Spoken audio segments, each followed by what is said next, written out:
আসসালামু আলাইকুম। কুকিং হাউজে সবাইকে স্বাগতম জানাচ্ছি আমার আজকের রেসিপি দেখার জন্য। আজ নিয়ে এসেছি রমজানের ইফতার স্পেশাল দারুণ মজাদার একটি ছোলা ভুনার রেসিপি। আজকের এই ছোলা ভুনাটা তৈরি করব একটু ভিন্নভাবে এবং ভিন্ন স্বাদে। সবজি দিয়ে ছোলা ভুনা। সবজি দিয়ে এই ছোলা বুট ভুনা খেতে অসম্ভব রকমের টেস্টি এবং মজার হয়। আর এটা খুবই হেলদি একটি রেসিপি। তৈরি করাও কিন্তু খুবই সহজ। ঘরে থাকা যে কোনো পছন্দসই সবজি দিয়েই এই সবজির ছোলা বুট ভুনা তৈরি করে নেওয়া যায়। খেতে খুবই ভালো লাগবে আর সবাই ভীষণ পছন্দ করবে এটি। তাহলে চলুন কিভাবে সবজি ছোলা ভুনা তৈরি করি সেটা দেখে নেই।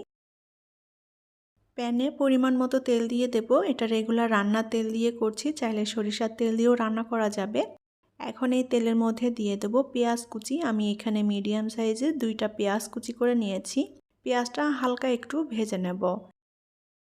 এখন এর মধ্যে দিয়ে দেব 1 চা চামচ পরিমাণ আদা বাটা আর দিয়ে দেব 1 চা চামচ পরিমাণ রসুন বাটা। আদা, রসুন এবং পেঁয়াজ হালকা একটু ভেজে নেব যাতে এগুলোর কাঁচা গন্ধ চলে যায়। পেঁয়াজ এখানে চাইলে বেটেও দেওয়া যায়। চুলার আঁচ অল্প রেখে আমি হালকা করে পেঁয়াজ, আদা, রসুন ভেজে নেব। পেঁয়াজ, আদা, রসুন আমি হালকা ভেজে নিয়েছি, এগুলোর কাঁচা গন্ধ চলে গিয়েছে। এখন আমি এর মধ্যে দিয়ে দেব আগে থেকে সেদ্ধ করে রাখা 1 কাপ পরিমাণ ছোলা। ছোলাটা আমি শুধুমাত্র পানি দিয়ে সেদ্ধ করে নিয়েছিলাম, এর মধ্যে কোনো লবণ দিইনি। ছোলাটা নরম করে সেদ্ধ করে নিতে হবে। ছোলা দিয়ে এখন পেঁয়াজ, আদা, রসুনের সাথে নেড়েচেড়ে একটু ভেজে নেব।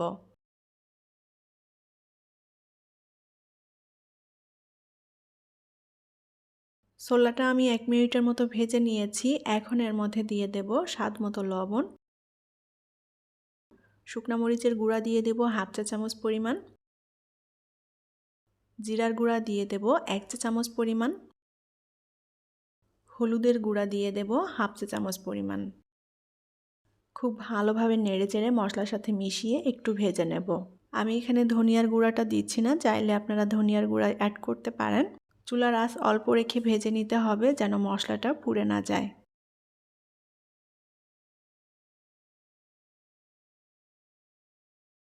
ছোলাটা আমি মশলার সাথে 2-3 মিনিট ভেজে নিয়েছি।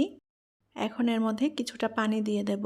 পানির পরিমাণটা এখানে কম দিতে হবে। ছোলাগুলো খুব সুন্দর মতো সেদ্ধ করা আছে, বেশি একটা পানি লাগবে না। পানিটা দিলাম যাতে মশলাতে ভালো মতো জাল পড়ে এবং কষানো হয় সুন্দর মতো। পানিটা প্রায় টেনে গিয়েছে। এখন খুব ভালো মতো ছোলাটাকে ভুনে নিতে হবে। আর ছোলাটা ভালো মতো ভুনা হলে মশলার সাথে খেতেও ভালো লাগবে, টেস্টি হবে অনেক। এখন আমি এর মধ্যে দিয়ে দেব 1 চা চামচ পরিমাণ চাট মশলা। আমি এখানে কোনো গরম মশলা দিইনি, চাট মশলা দেওয়ার কারণে এখানে গরম মশলা দিতে হবে না, চাট মশলা দিলেই হবে। চাট মশলা দিয়ে খুব ভালোভাবে নেড়েচেড়ে মিলিয়ে নেব। আর চাট মশলা দিলে খুবই সুন্দর একটা ফ্লেভার আসে, খেতেও ভালো লাগে। তবে এখানে কেউ যদি চাট মশলা না দিতে চান, এখানে গরম মশলার গুঁড়া ব্যবহার করতে পারেন। খুব ভালোভাবে নেড়েচেড়ে ছোলাটা ভুনে নিতে হবে।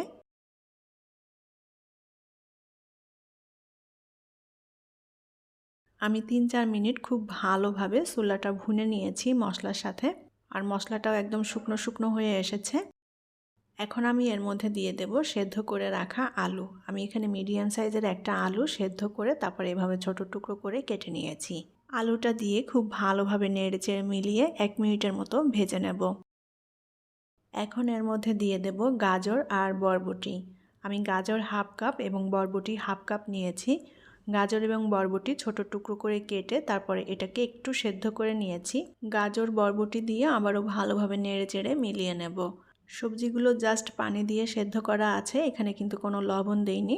আর এখানে আপনাদের পছন্দসই যে কোনো সবজি ব্যবহার করতে পারেন। আমার ঘরে যেগুলো ছিল আমি সেগুলো দিয়েই রান্না করছি।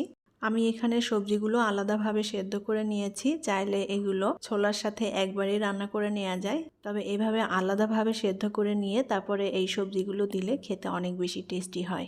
গাজর এবং বরবটি দিয়ে আবারও ভালোভাবে নেড়েচেড়ে আমি 1 মিনিটের মতো ভেজে নিয়েছি। এখন এর মধ্যে দিয়ে দেব মিডিয়াম সাইজের একটা টমেটো কুচি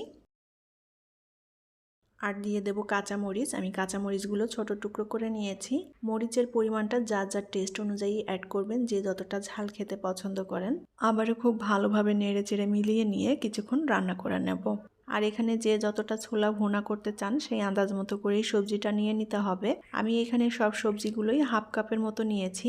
আর এই ছোলা ভুনাতে মশলার পরিমাণটাও কিন্তু কম দিতে হয়, অল্প মশলা দিয়ে এই ছোলা ভুনাটা করলে খেতে ভালো লাগবে। সবজির সাথে অতিরিক্ত মশলা হলে এই ছোলা ভুনাটা খেতে একদমই ভালো লাগবে না। আমি তেলের পরিমাণটাও কিন্তু কম দিয়েছি। অল্প মশলায় সবজি দিয়ে এই ঝরঝরে ছোলা ভুনাটা খেতে অনেক বেশি টেস্টি এবং মজার হয়। তবে আপনারা আপনাদের পছন্দ মতো করে মশলা অ্যাড করতে পারেন। আমি ছোলাটা 4-5 মিনিট আবারও সুন্দর মতো ভুনে নিয়েছি সবজি দিয়ে। এখন এর মধ্যে কিছু পেঁয়াজ কুচি দিয়ে দেব। ভালোভাবে নেড়েচেড়ে মিলিয়ে নেব। আর এখন দিয়ে দেব ধনেপাতা। ধনেপাতা দিয়ে আবারও ভালোভাবে নেড়েচেড়ে মিলিয়ে নেব। সবজি দিয়ে ছোলা ভুনা রান্না করা হয়ে গিয়েছে। আমি ছোলা ভুনাটা এরকম একটু ঝরঝরে রেখেছি। কেউ যদি মাখো মাখো করে রান্না করতে চান তাহলে এখানে একটু পানি বেশি করে দিতে হবে। আর একটু ঝোল রাখলে এটা মাখো মাখো হয়ে যাবে। আমি সুন্দর মতো ছোলাটা ভুনে নিয়েছি। এখন এটা নামিয়ে পরিবেশন করব। তৈরি হয়ে গেল সবজি দিয়ে ছোলা ভুনা। সবজি দিয়ে এই ছোলা ভুনা খেতে অসম্ভব রকমের টেস্টি এবং মজার হয়। আর এটা খুবই হেলদি একটি রেসিপি। যারা এখনও সবজি দিয়ে ছোলা ভুনা ট্রাই করেননি তারা অবশ্যই বাসায় একবার ট্রাই করে দেখবেন, খুবই ভালো লাগবে খেতে। ইফতার অথবা বিকালের নাস্তার জন্য এভাবে সবজি দিয়ে ছোলা ভুনা তৈরি করে নিতে পারেন, সবাই ভীষণ পছন্দ করবে। আমার আজকের রেসিপিটি যদি ভালো লেগে থাকে তাহলে প্লিজ লাইক, কমেন্ট এবং শেয়ার করবেন। আর এরকমই সব মজার এবং নিত্য নতুন রেসিপি পেতে চ্যানেলটি সাবস্ক্রাইব করে সাথে থাকার অনুরোধ রইল। পরবর্তী রেসিপি দেখার আমন্ত্রণ জানিয়ে আজকের মতো বিদায় নিচ্ছি। অনেক ভালো থাকবেন সবাই। আল্লাহ হাফেজ।